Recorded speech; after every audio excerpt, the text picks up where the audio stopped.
Here we go. Boys and girls, friends and family, Boilermakers across America.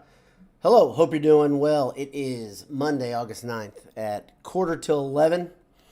Hope your morning is going smashingly. It's threatening to rain here in central Indiana. Haven't gotten any rain in about 700 years, but our spirits are high because football season is very, very close by. And if you're like me, you got to go up to God's country to watch your Boilermakers practice a little bit, go through some drills, got to see the offense run, see the defense run, saw some good things, saw some things that I don't know what to take from them, just because it's kind of tough to gauge from the manner of drills we saw. First off, I'll tell you a little bit about, if you didn't see or read or hear what happened on Friday. The scrimmage started at just after 6 p.m. Full disclosure, I was a little bit late, so some of my observations are tainted by that fact. That's something to think about. I think there are other people that may have slightly different perspective than I did. But I'll also say that so it was thud speed, meaning guys would come up and they would kind of pop, but no tackles, no driving through the person who caught the ball. There was no serious hitting, of course, because it was the initial practice of the season, and that changes a lot. That changes how a quarterback looks, because when a pocket collapses, they may not feel the heat quite as much. They know they're not going to get hit. The defensive ends were pulling up, obviously, because they couldn't finish the play. That changes things a little bit. There was no fear of a guy getting just rocked going across the middle. Purdue, because of that, I think was running a lot of drag routes. There were some interesting things that I saw that were unusual, in my opinion. But let me give you my thoughts.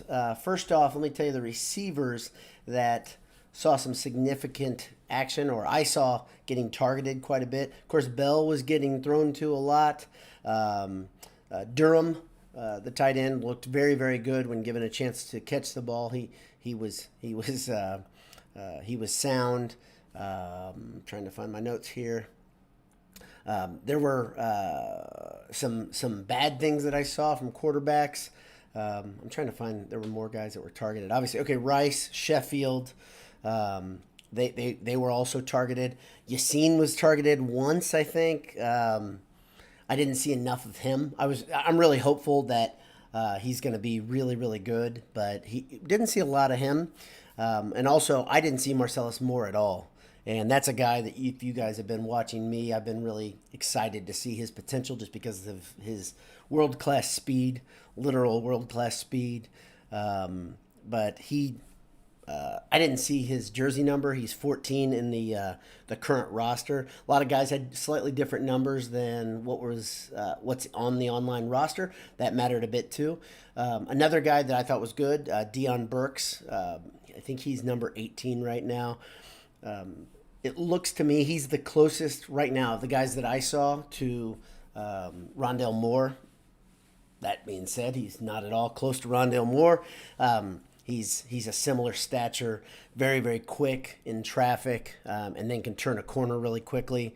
I didn't get to see a lot of the plays with Anthrop, if they were running those plays where he was doing multiple looks, running back and wide receiver. So maybe they were being run early in the scrimmage, but I didn't see any of those. Couple big takeaways from the quarterbacks. I thought, in my opinion, I thought Burton looked the best. He was the most noteworthy to me. He was sharp. He threw very accurately. He was able to move the pocket better, kept his eyes downfield.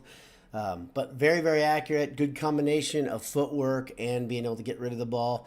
There's a lot of work on deep balls, which was neat to see, good to see, because I don't think there's been enough of that the last few seasons. All four quarterbacks that I saw play worked on the deep ball quite a bit. Burton threw a good deep ball. So you had Burton play, O'Connell play, Plummer play, and Alamo play. The second best quarterback, in my opinion, based on accuracy and just the catchable nature of the ball, was O'Connell. O'Connell looked very sharp.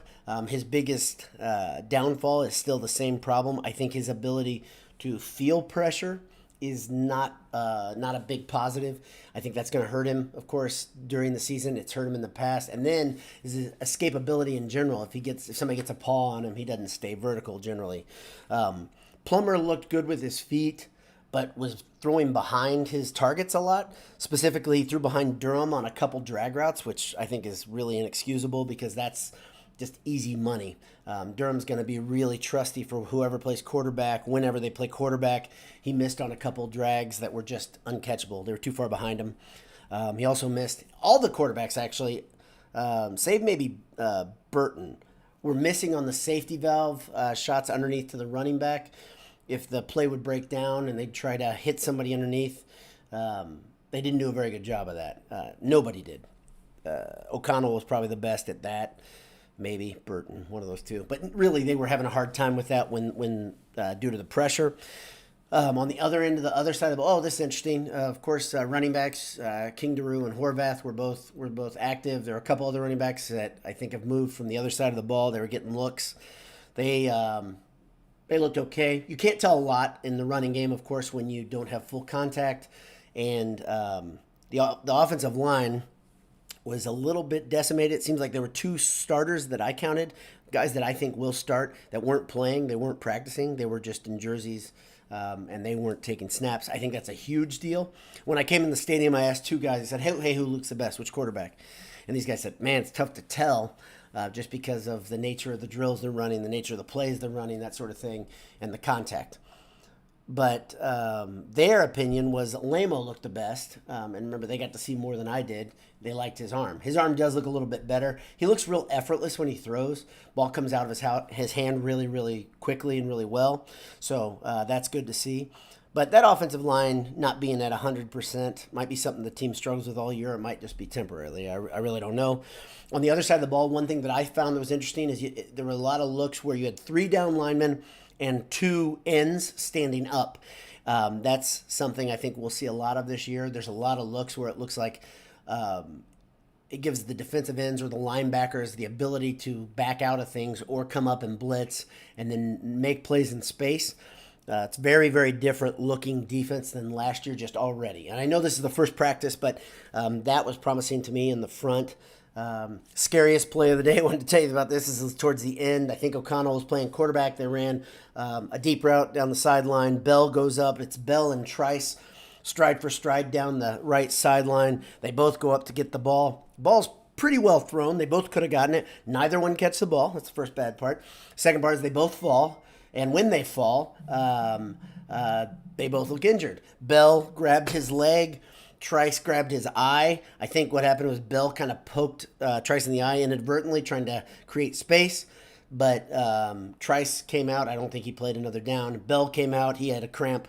Cramps were something a lot of guys were suffering from. No surprise there. First practice, it was 90 and humid or 80-something and humid. It actually felt really nice as the evening went on. It didn't feel that awful. Didn't feel that heavy or that hot. But I think first practice, that stuff's going to happen.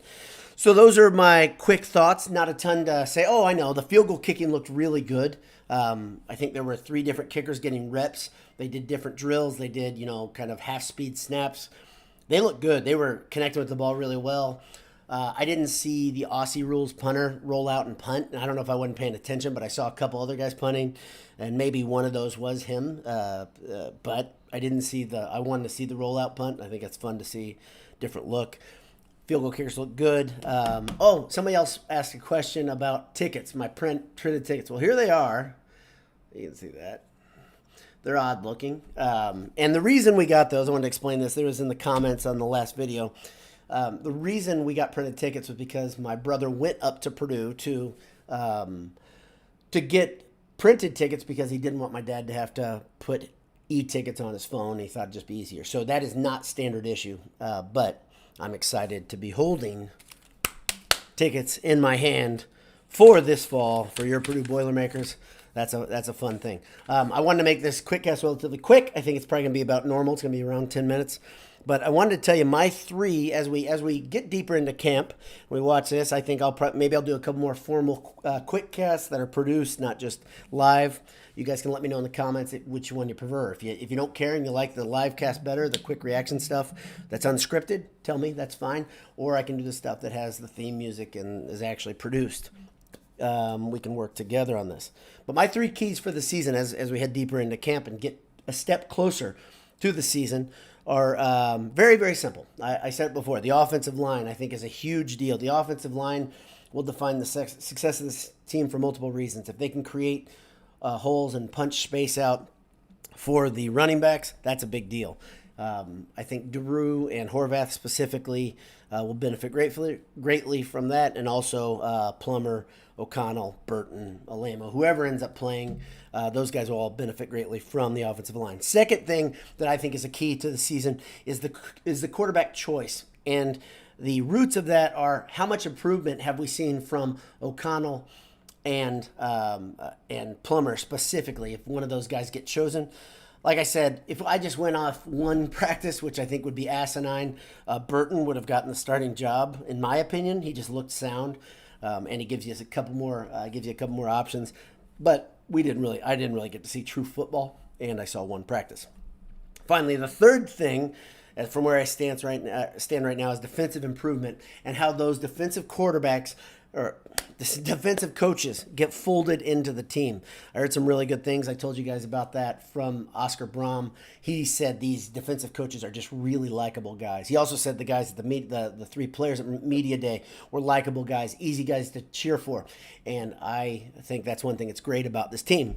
You have a bunch of likable personalities. It was clear there were some good things happening in the way these guys get along. It's very early. You got a lot of new parts, some transfers, some new guys that are going to play a significant role.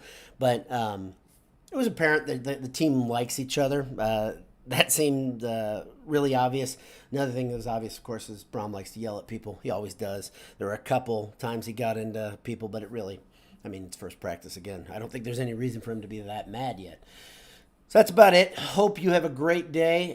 If you have any thoughts, comments, whatever, put them below here. Sound off on Twitter, and look forward to walking through the season with you. We'll talk soon. Have a great day. Hammer down. God bless you. We'll see you.